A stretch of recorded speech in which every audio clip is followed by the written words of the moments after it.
함께 묵상기도 드림으로 주일 예배를 시작하겠습니다. 여호와께서는 그의 성전에 계시고 여호와의 보좌는 하늘에 있으며 그의 눈이 인생을 통촉하시고 그의 안목이 그를 감찰하시는도다. 여호와는 의로사 의로운 일을 좋아하시나니 정직한 자는 그의 얼굴을 배우리다.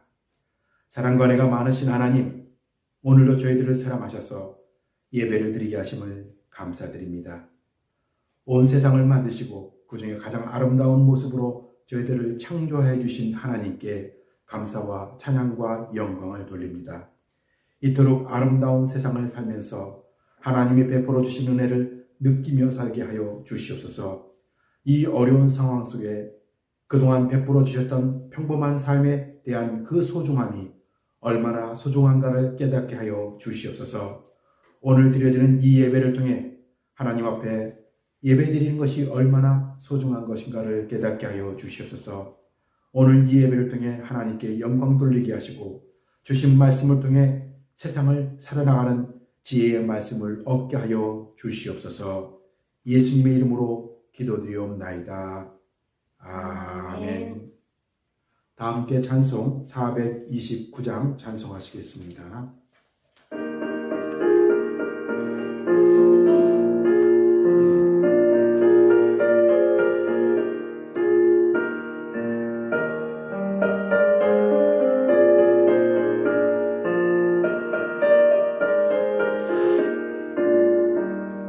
세상 모든 만화를 흔들어 약한 마음 낙심하게 될 때에 내려주신 주의 복을 세어라. 주의 크신 복을 내가 알리라. 많은 복을 세어 보아라. 크신 복을 내가 알리라. 많은 복을 세어보아라. 주의 크신 복을 내가 알리라. 세상 근심 걱정 너를 누르고 십자가를 등에 지고 나갈 때 주가 내게 주신 복을 세어라. 두려움 없이 항상 찬송하리라. 많은 복을 세어보아라. 크신 복을 내가 알리라. 많은 복을 세어보아라. 주의 크신 복을 내가 알리라.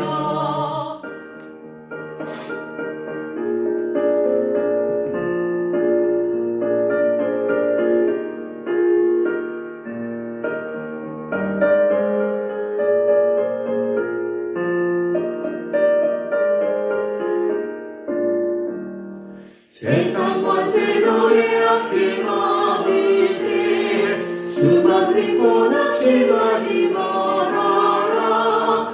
천사들이 너를 보호하리니 염려 없이 앞만 보고 나가라. 많은 복을 세어보아라. 크신 복을 내가 알리라. 많은 복을 세어보아라. 주의 크신 복을 내가 알리라.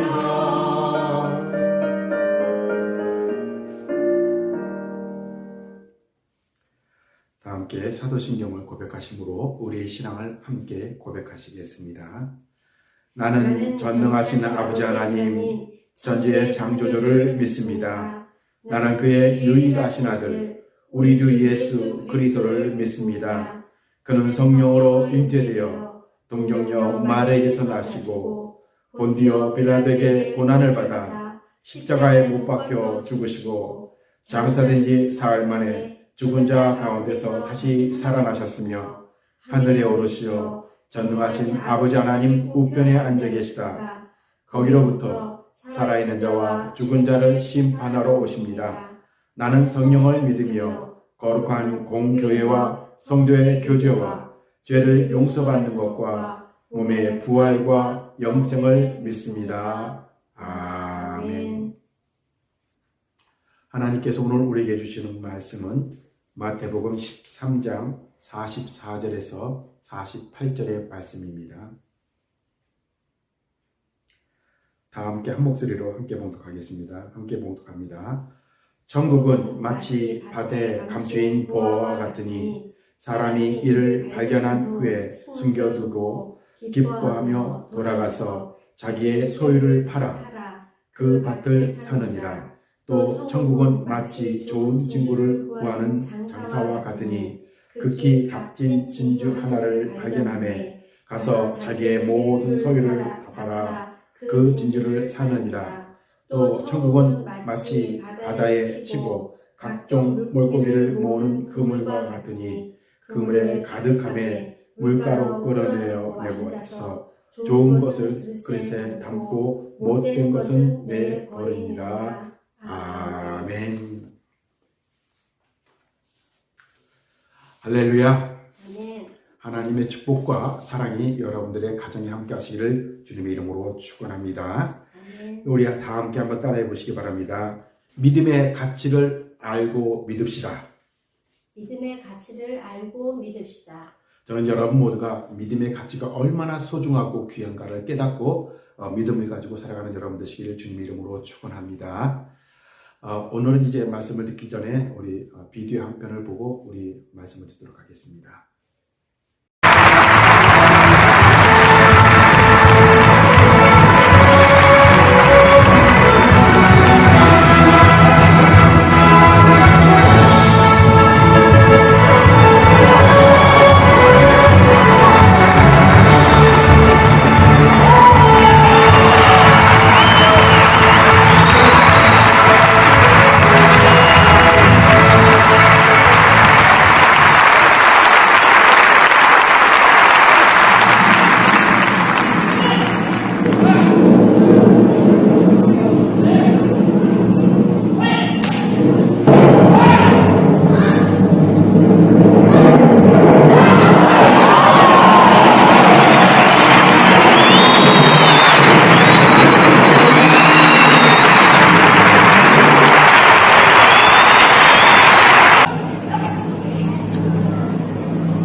잘 보셨는지요? 오늘 본 이 비디오는 유명한 그 북한의 서커스단이 한 그 공연입니다. 한 신학자분이 이 그네타기 이 서커스를 보면서 한참을 보다가 그분이 딱 박수를 치면서 이렇게 생각해낸 것이 있었습니다. 그것은 뭐냐면 믿음이라는 게 도대체 무엇이냐? 바로 저 서커스 타는 것 같다라는 설명을 했습니다. 왜 그런가 했더니 그 서커스 단원이 그 위험한 상황에서 그 그네를 타다가 그 손을 딱 놓는 순간 어떻게 됩니까? 그 손을 놓아야 되는 순간 왜 어떻게 놓을 수 있냐? 그 놓는 순간에 믿음이 없이는 안 된다는 거예요. 이 사람은 이 손을 놓는 순간 누군가 다른 데 가서 그 건너편에 그 사람이 자기를 잡아줄 것이다라고 하는 그 손길을 믿기 때문에 그 손을 과감하게 놓을 수 있었다라는 것이. 그러면서 신학 강의를 했는데 저는 이 강사의 이야기를 들으면서 마음에 참 많이 와닿습니다. 여러분, 좋은 믿음이라는 게 무엇입니까? 아니, 우리 인생을 살다 보면요, 믿음이 나도 모르는 사이에 무엇인가 내가 믿는 그것에 따라서 어떻게 해요? 지금까지 믿어왔던 것을 과감하게 버리고 새로운 것을 다시 한번 믿고 새로운 것에 손을 잡고 인생을 살아가고 있다는 것입니다. 그래서 좋은 믿음이라는 것은 도대체 무엇이냐? 이 예수님을 따라가는 삶을 말하는 것이죠. 좋은 믿음은 예수님의 삶을 그대로 따라가는 그 삶인데 예수님께서 우리에게 보여주셨던 그 삶의 모습이 뭔 줄 아십니까? 예수님께서 우리에게 무엇을 놓고 무엇을 잡아야 되는가라는 것을 그의 삶을 통해서 보여주셨어요. 그 삶의 모습이 뭔 줄 아십니까? 예수님께서는 우리 인류를 구원하기 위해서 모든 인생을 구원하기 위해서 예수님께서는 자기의 생명의 끈을 놓으셨다라는 거예요. 왜 자기의 생명의 그 끈을 놓으셨을까? 그 소중한 것을 십자가를 지시면서 그 생명의 끈을 놓으셨을까? 거기에 분명한 이유가 있습니다. 예수님이 꼭 잡아야 될 그 손이 있었는데 바로 온 인류를 구원하기 위한 그 온 인류를 구원한 그 끈을 잡기 위해서 자기의 생명의 끈을 놓으셨다라는 거예요. 그래서 좋은 믿음이라고 할 것은 바로 예수님과 같이 무엇을 놓고 무엇을 잡아야 될 것인가를 분명히 알고 살아가는 사람일 것입니다.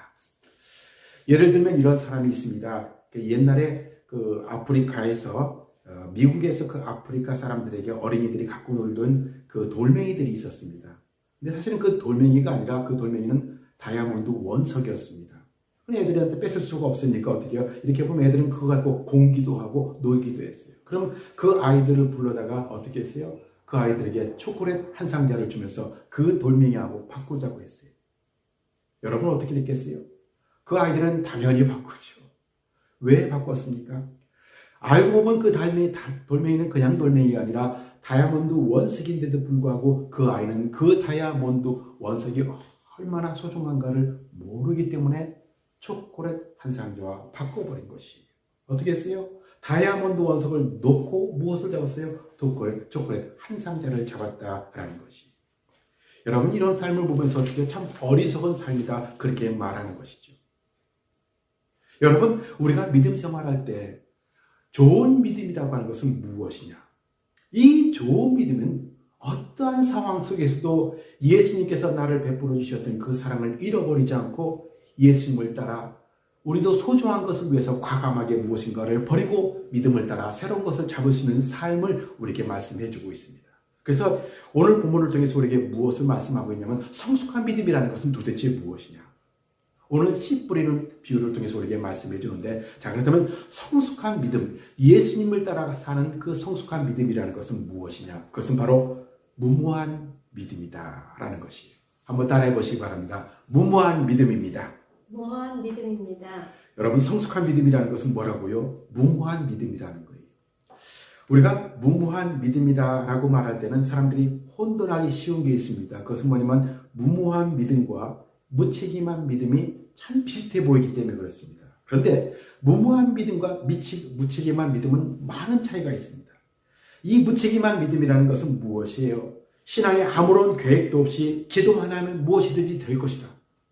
이런 믿음이 참 좋아 보이죠? 그러면서 시험 공부도 안 하고 큰 술 먹고 놀다가 시험 전날 주님 앞에 막 기도하면서 주님 시험 잘 보게 해줄 것을 믿습니다. 여러분 이것은 뭐예요? 이러한 믿음은 바로 무책임한 믿음이에요. 하나님 앞에 기도하면 모든 것이 되는 것이 아닙니다. 하나님 앞에 기도하기 위해서 무엇이 필요해요? 거기에 맞는 기도에 맞는 책임이 있어야 된다는 것이에요. 무엇을 말씀하고 있어요? 무엇인가를 얻기 위해서는 좋은 시험을 얻기 위해서는 어떻게 해요? 내가 놀고 내가 편히 쉬고 싶은 그 끈을 놓아야만 어떻게 해요? 좋은 시험 결과를 맺을 수 있는 것이에요. 그때 기도하는 것이에요. 여러분 무책임한 기도이라는 것은 뭐예요? 아무런 계획도 없이 기도만 해서 모든 것이 이루어질 것이라고 하는 것이 무책임한 그런 믿음입니다. 근데 이 무모한 믿음이라는 것은 뭐냐면은 믿음이 얼마나 소중한가를 알기 때문에 인간적인 계산으로 볼 때는요, 세상의 계산으로 볼 때는 이것이 손해보는 걸 압니다. 그럼에도 불구하고 그것을 선택하는 믿음이 바로 무모한 믿음이에요. 오늘 본문의 주인공이 그렇습니다. 씨를 뿌리는 씨를 뿌리는 주인에 대해서 나옵니다. 근데 이 씨를 뿌리는 사람이 어떻게 뿌려요? 옛날 방식은 이제 나귀를 묶어놓고요. 나귀에다 끈을 묶어놓습니다. 그리고 거기다가 주머니를 달아놓고 거기다 씨를 뿌리면서 구멍이 뚫리면 그 나귀가 빙 도는 그 바운드리는 전부 다 씨가 뿌려지는 거예요. 근데 이 씨 뿌리는 비유를 통해서 설명을 좀 들을 필요가 있습니다. 이 씨 뿌리는 그 모습을 통해서 뭐라고 말하면 이런 믿음이 바로 무모한 믿음이다 라고 하는 거예요. 어떻게 이것이 무모한 믿음이에요? 여러분, 이 씨앗이라고 하는 것은 옛날이나 지금이나 참 소중한 것입니다. 우리나라 그 러시아인들이, 우리 고려인이라고 그러죠. 한국 사람들이 러시아에 가가지고, 구소련에 가가지고 이제 살게 됐습니다. 그때 우리 모든 그 고려인들을 아주 사람이 살기 힘든 곳으로 다 강제 이민을 시켰습니다. 그때 그 강제 이민을 갔던 그 고려인들이 꼭 가지고 갔던 게 있어요. 그것이 뭐예요? 씨앗입니다. 근데 그 고려인들이 가지고 갔던 씨앗이 있는데 애들이 배고프다고 옵니다.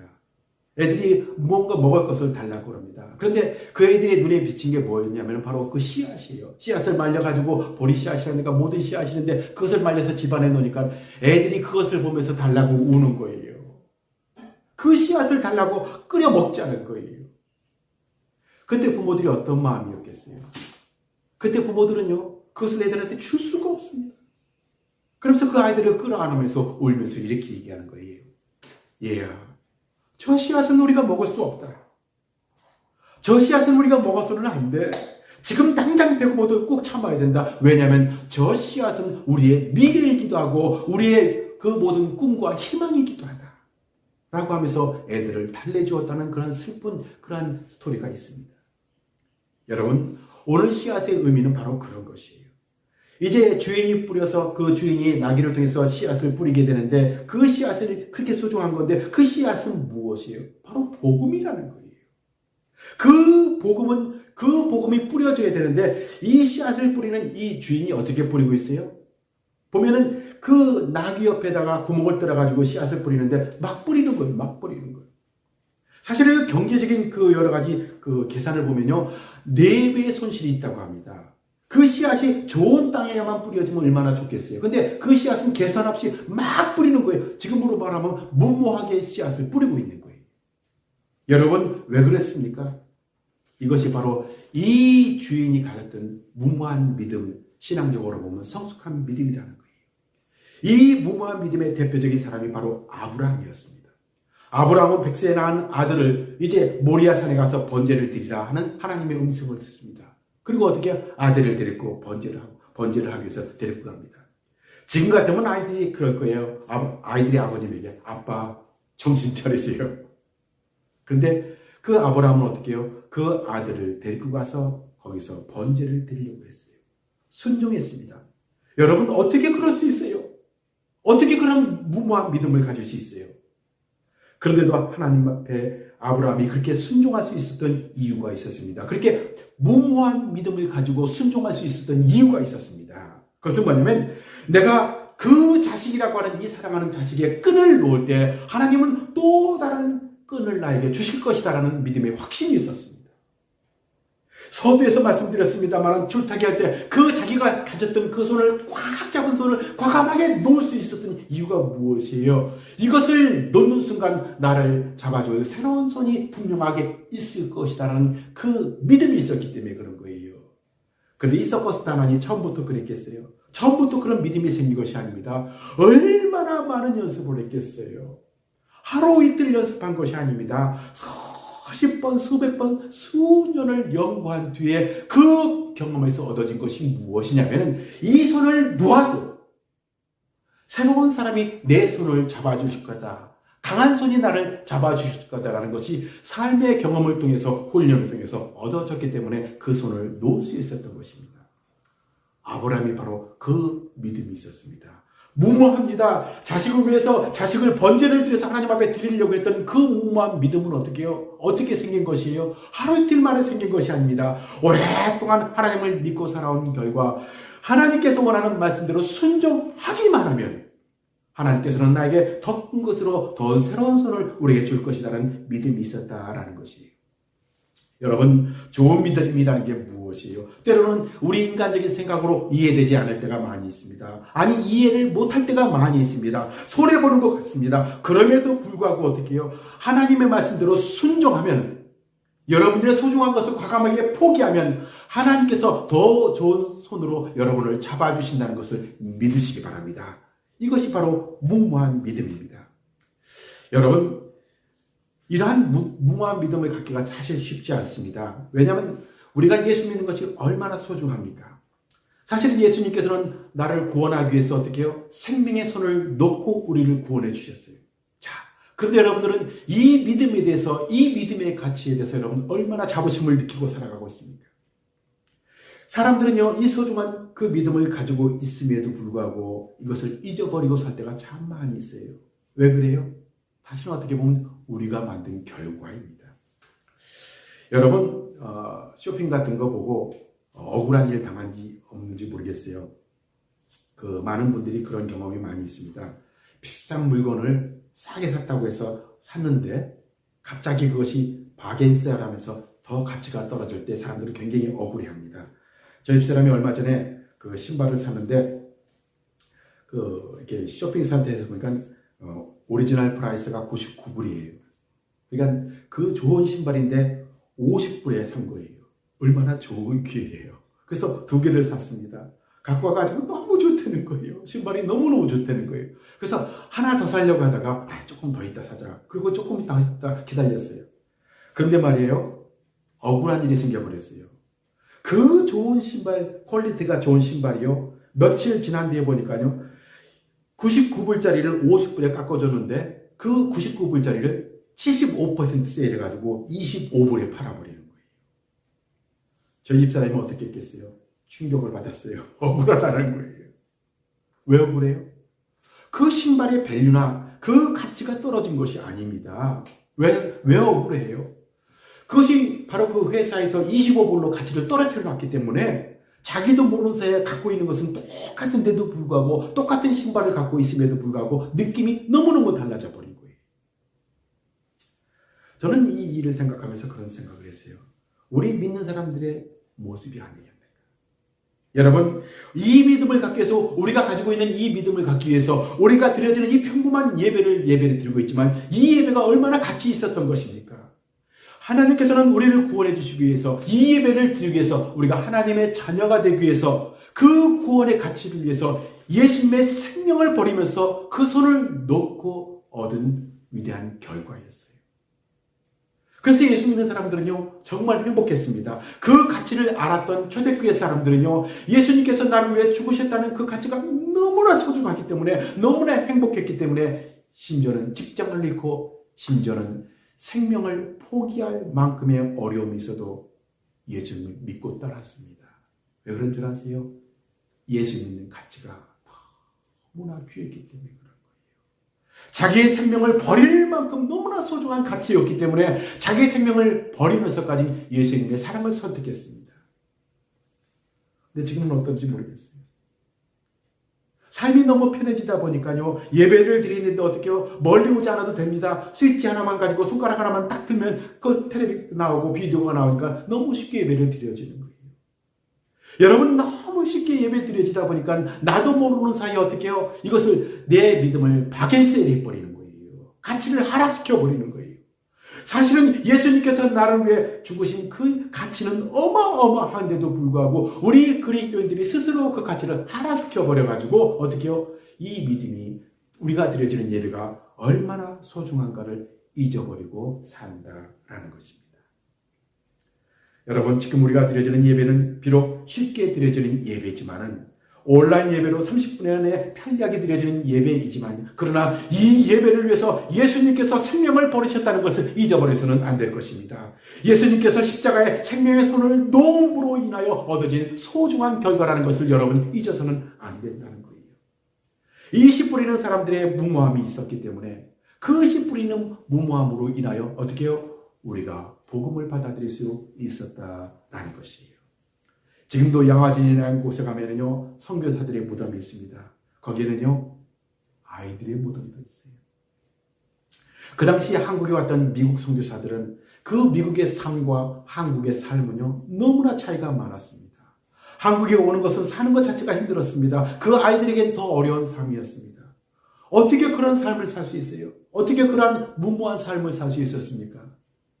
그들의 무모한 삶이 있었기에 우리가 복음을 받아들일 수 있었던 것입니다. 여러분, 그래서 우리가 예수를 믿게 된 것이에요. 이것이 바로 이러한 무모한 믿음이라는 것입니다. 저는 여러분 모두가 예수님께서 보여주셨던 그 무모한 믿음을 따라 우리도 주를 위해서 무엇인가를 과감하게 포기하고 예수님을 위해 순종하며 살아갈 수 있는 여러분 되시기를 주님의 이름으로 축원합니다. 두 번째 우리가 생각해 보아야 할 것이 있습니다. 왜 우리가 이런 무모한 믿음을 선택해야 되는가? 그것은 우리의 삶을 송두리째 바꾸어 주기 때문이다라는 것이에요. 한번 따라해 보시기 바랍니다. 우리의 삶을 송두리째 바꾸어 주십니다. 여러분 이 말씀을 믿으십니까? 여러분 이 무모한 믿음에 의해서 무모한 믿음의 선지자들을 통해서 먼저 간 분들에 의해서 우리는 어떻게 해요? 우리의 인생은 완전히 바뀌어 버렸다라는 거예요. 얼마 전에 그 일본에서 재미난 그 기사가 하나 이렇게 나왔습니다. 그것은 뭐냐면 60대 신분인데 이 60대 신분이 그 산부인과 병원에다가 이제 재판을 걸었어요. 그 이유는 뭐냐면 자기가 60대까지 이렇게 자기 몰랐습니다. 자기 형제들 3명과 자기가 살아가는데 60년 살면서 참 특이한 것은 그 형제들하고 자기하고 참 많이 다르다라는 거예요. 그래서 이상하다 생각하다가 나중에 60살이 돼서야 한번 자기가 도대체 어떻게 된 건가 해서 진짜 조사를 해봤어요. 나중에 알고 보니까요. 자기가 어릴 적에 병원에서 바뀐 거예요. 그 바뀌게 되었는데 60년 동안 억울하게 살았던 사람이 이제 그것을 이제 재판에 대해 얘기해서 4억인가 뭐 N인가 그 많은 돈을 가지고 재판을 붙었어요. 알고 보니까 1953년 3월 30일 날 스미다 구에는 산이 국가의 그 산부인과에서 그 A와 B가 바뀌어 버린 거예요. 그래서 A라고 하는 사람은 가난한 집으로 갔고 B라고 하는 사람은 부잣집으로 갔습니다. 부자로 태어난 사람이 가난한 집으로 살아가지고 아버지가 일찍 여의고 어렵게 60년을 산 거예요. 얼마나 억울하겠어요. 근데 이 B라고 하는 사람은 다행히도 어떻게 바뀐 다음에 그 집에서 부유하게 자라는 거예요. 그래서 좋은 대학에 가고 좋은 직장을 가는데 60년 동안 얼마나 잘 살았는지 몰라요. 그 60년 동안 속아 산 사람이 얼마나 억울하겠어요. 그래서 그 60세 사람이 그 병원에다가 이제 재판을 걸었는데 그 돈을 받는다고 그의 인생이 보장이 되겠어요. 여러분 얼마나 억울하겠어요. 여러분 이 남의 얘기가 아닙니다. 예수를 믿는다라고 하는 것은 바로 이와 같은 것입니다. 예수를 믿고 산다라고 하는 것은요. 예수를 믿고 살아가는 삶의 모습이 너무 다른 것입니다. 우리는 마귀의 인생이 될 것이냐 예수 그리스도의 자녀가 될 것이냐. 여러분 믿음은 바로 우리 인생을 송두리째 바꾸어 버리는 거예요. 예수를 모르는 사람들은요. 사탄의 자녀가 됩니다. 여러분 물질이 필요한 거 아니에요? 근데 사탄의 자녀가 되면 물질이 필요한 것이 아니라 물질의 노예가 되어버립니다. 돈을 가지고 있음에도 불구하고 거기서 만족하지 못합니다. 더 벌어야 된다고 생각합니다. 쓰지를 못하고 욕심만 내다가 결국은 돈의 노예가 되어 평생을 살게 됩니다. 여러분 하나님의 자녀가 되면 어떻습니까? 적은 돈에도 만족할 수 있습니다. 그 돈은 하나님의 영광을 위해서 사용할 수 있는 그러한 능력을 갖게 됩니다. 여러분 예수를 믿는 사람 하나님의 자녀가 된 사람들은 어떻습니까? 높이 올라가는 것은 하나님의 영광을 위해서 되는 거라는 것을 알고 있습니다. 그러나 사탄의 자녀가 된 사람들은 어떻게 해요? 올라가도 끝이 없는 욕망에 따라 살다 보니 어떻게 해요? 높이 올라가면 올라갈수록 더 불안해하는 삶을 살게 됩니다. 그래서 이 사탄의 자녀가 되는 것과 하나님의 자녀가 되는 것은 인생이 송두리째 바뀌어 버린다는 것이. 그래서 예수 믿는 사람들은 어떻게 찬양합니까? 내 영혼이 은총니 뭐 종한제중 복고 보니 그 어디나 하늘나라. 높은 산이 거친 들이 초막이나 궁궐이나 내 주 예수 계신 곳은 그 어디나 하늘나라. 어떻게 이런 찬양을 할 수 있어요? 하나님의 자녀가 되면 어떠한 상황에서도 이러한 찬양을 할 수 있는 것입니다. 바로 이러한 믿음을 갖고 사는 것이 하나님의 자녀가 되는 사람에게 주는 축복이라는 거예요. 한국에 백낙준 박사라는 분이 있습니다. 이분의 부모님들은 박수무당이었어요. 이 박수무당이 얼마나 용한지 저쪽으로 다 불려다니면서 돈을 참 많이 벌었어요. 근데 이렇게 길거리를 가다가 한 번은 전도사가 그에게 전도를 했습니다. 그 부모님께 전했는데 예수 믿으시오. 만약 예수를 믿지 않으면 당신은 아직도 당신처럼 똑같이 살 것이요. 그 말을 했어요. 그랬더니 화가 나가지고 예수 믿으려면 너나 믿어라 그러면서 천당만당 무슨 그런 소리냐고 오히려 혼내고 말았어요. 근데 전도사가 전했던 그 복음 한마디가 그 부모들의 그 머릿속에 박힌 거예요. 예수를 믿지 않고 살다가는, 복음을 듣지 않고 살다가는 네 자녀도 너처럼 밖에 살 수 없다라는 말이 팍 박혀버린 거예요. 잠을 못 자는 거예요. 그래서 그 아들의 손을 잡고 그 전도사를 쫓아갑니다. 그러면 어떻게 하면 되겠습니까? 백낙준 박사님이 어릴 적부터 똑똑했던 모양입니다. 그러니까 똑똑하니까 그 아이를 데리고 선교사가 그 외국 선교사 밑에서 같이 공부를 하게 됐어요. 그리고 성경 공부도 하고 그러면서 영어도 배우고 성경 공부도 하면서 믿음이 자라게 됐습니다. 이분이요, 미국의 유학을 최초로 가게 됩니다. 그래서 그 피아크 대학을 졸업하게 되고요, 프린스턴 신학대학을 졸업하고 예일 대학원에서 박사학위를 받아가지고 어떻게 해요? 연대 총장으로 오게 되는 거예요. 여러분 어떻게 된 거예요? 그 복음 하나를 들음으로 인하여 그의 인생이 송두리째 바뀌어 버렸습니다. 그것으로 끝난 게 아닙니다. 그 백낙준 총장으로 인해서 그의 수많은 학생들, 제자들이 얼마나 선한 영향력을 받았는지 모릅니다. 예수를 믿게 되면요, 그 인생이 송두리째 변하는 것이에요. 저는 지금도 참 감사한 것은 저를 전도했던 그 친구에 대한 고마움이 있습니다. 제가 그 친구가 만약 저를 전도하지 않았다면 저는 예수님을 몰랐을 것이에요. 그런데 어릴 적에 예수를 믿고 교회 다니면서 그 믿음을 갖게 돼서 왜 살아야 되는가, 내 인생이 송두리째 바뀌어버렸습니다. 그래서 지금도 복음을 전하는 것이에요. 여러분, 이 복음의 시작은 어떻게 됐어요? 무모한 사람들이 무모하게 수고한 그 희생의 결론으로 얻어진 것이라는 거예요. 저는 여러분 모두가 이 믿음을 소유하시기 바랍니다. 이 믿음을 소유할 때 하나님께서는 어떤 어려움 속에서도 그 손을 버릴 때 하나님의 믿음의 손으로 더 큰 것으로 우리에게 축복해 주실 것입니다. 이 믿음을 가지고 남은 인생도 믿음으로 승리하며 살아갈 수 있는 여러분 되시기를 주님의 이름으로 축원합니다. 아멘. 기도하겠습니다. 사랑과 은혜가 많으신 하나님, 오늘도 하나님의 말씀을 통하여 복음이 얼마나 소중한가를 깨달았습니다. 예수를 믿고 살아가는 것이 얼마나 소중한 것을 깨달았습니다. 예수님께서 나를 위해 죽으시고 그 소중한 생명의 손을 놓았다는 것을 깨달았습니다. 우리도 이제는 예수님처럼 우리의 소중한 것을 버리고 더 소중한 그 믿음 위에 살아가는 자들에게 도와주시옵소서. 그래야 어떠한 상황 속에서도 우리 주님께서 지켜주시고 보호하여 주시고 축복하는 것을 느끼며 살게 도와주시옵소서. 예수님의 이름으로 기도드리옵나이다. 아멘. 다 함께 찬송 438장 찬송하시겠습니다.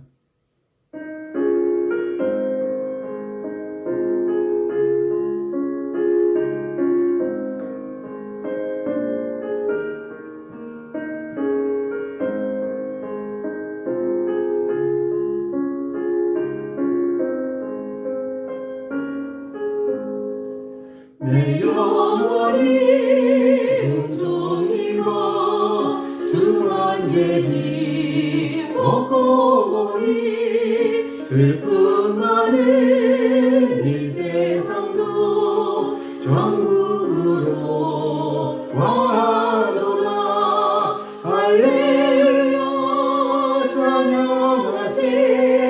내 모든 죄 사함받고 주 예수와 동행하니 그 어디나 하늘나라.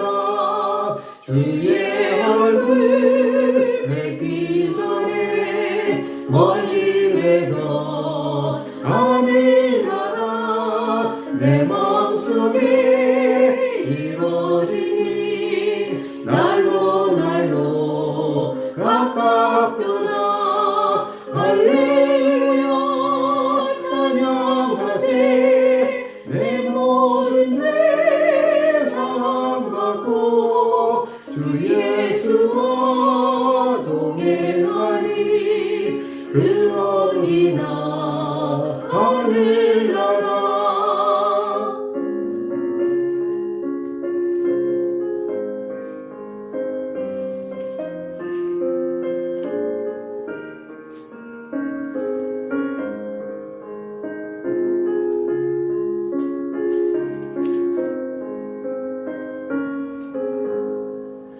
높은 산이 거친들이 조망이나 궁궐이나 내 주 예수 모신 곳이 그러니나 하늘나라 할렐루야 찬양하세 내 모든 죄 사함받고 주 예수와 동행하리 그러니나 하늘나라.